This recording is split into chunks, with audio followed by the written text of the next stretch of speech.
Carissimi amici, salve a tutti. Allora, io nei miei video parlo spesso di determinati argomenti. Questa volta voglio parlare di calcio, però in un certo modo. Se mi seguite, ascolterete il video sino alla fine, riuscirete a capire di cosa voglio parlare. Un argomento che viene e inizia da una domanda, perché a volte mi piace rispondere alle vostre domande, anzi, vi dico la verità, mi sento lusingato quando me le ponete, perché mi piace che vi incuriosite su un determinato argomento, su una domanda, a sapere io come la penso. Vuol dire che avete stima di me, dei miei pensieri e di come li racconto. Quindi questo mi fa molto piacere e vi invito, se avete una curiosità, una domanda, oppure volete propormi un argomento in cui vi piacerebbe che io ne discuta, bene, proponetelo e io vi rispondo con molto piacere. Però questa domanda deve pervenire da più persone, da una sola non ha senso. E molte più persone mi hanno posto la domanda, sapendo che sono no tifosissimo, ma veramente, come si suol dire, malato del Napoli, quindi parliamo di calcio, come vi dicevo, mi hanno posto la domanda: Gianni, il Napoli è al primo posto, grande campionato, tanti punti di distacco dalla seconda, ma se non dovesse vincere lo scudetto, tu come la penseresti? Cosa diresti? Come ti comporteresti? Questa è la domanda, chiusa, virgolette e parentesi. Cosa ne penso? Bene, allora innanzitutto io credo che il calcio sia bello perché cammina partita per partita, cioè ogni partita, ogni incontro ha la sua adrenalina, ti dà la sua scossa, sia per la vittoria che per il pareggio o per la sconfitta. Quindi ogni partita è una storia a sé, che non c'entra nulla con la partita dopo, 1. 2. Penso che la gioia nel calcio, che è una gioia grande per chi è molto tifoso, ma in confronto alle gioie importanti della vita, come per esempio la gioia di diventare un genitore, no? Papà o mamma, è una gioia molto più misera, anche se per un tifoso di calcio è una gioia importante.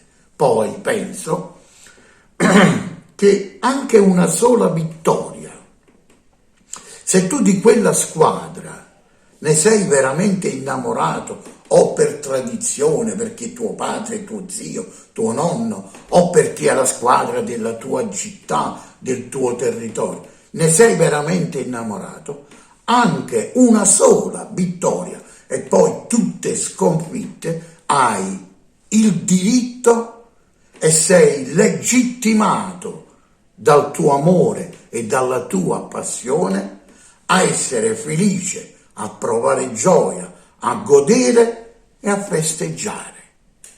Punto.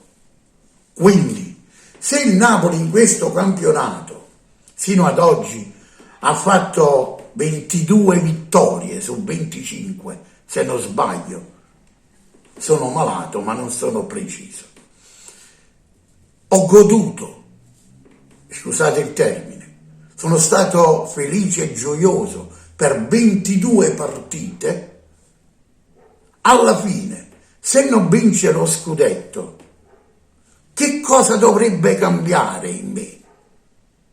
Non cambia assolutamente niente.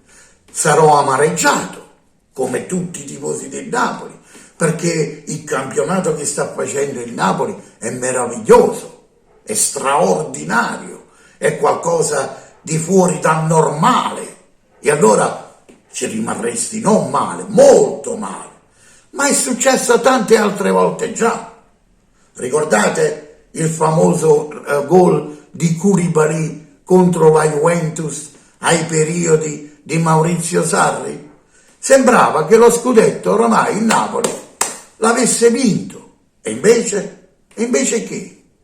Amarezza, va bene, ma rimane la gioia, la goduria di quella partita e di tutte le altre partite che il Napoli vinse e che, se anche non vinse, giocò in modo straordinario.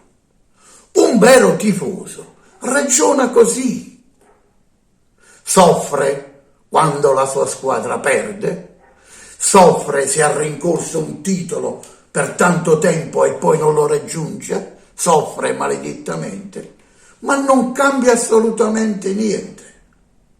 Come non dovrebbe cambiare nulla, assolutamente, quando per esempio succede qualcosa in una famiglia. Una moglie e un marito si amano, ma questo non vuol dire che non debbano mai litigare. È impossibile. Ogni tanto ci sta un litigio, ma l'importante è che non finisce l'amore. E così è una sconfitta nel calcio. È come un litigio con una persona che ami. In quel momento sei arrabbiato, il giorno dopo ritorni ad essere innamorato. Quindi, se il Napoli dovesse, facciamo le dovute corna, perdere lo scudetto, non cambia niente.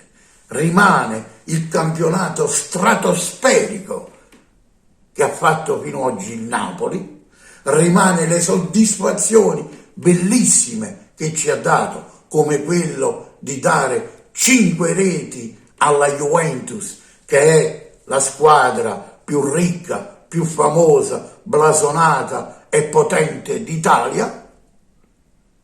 E quindi queste gioie rimangono insieme a tutte le soddisfazioni. Lo scudetto è il traguardo, ma solo il traguardo. L'amore i traguardi li alza e li demolisce, ma soprattutto li supera i traguardi negativi, perché l'amore è più forte di tutto. Figuriamoci per un napoletano vero per l'amore per il Napoli.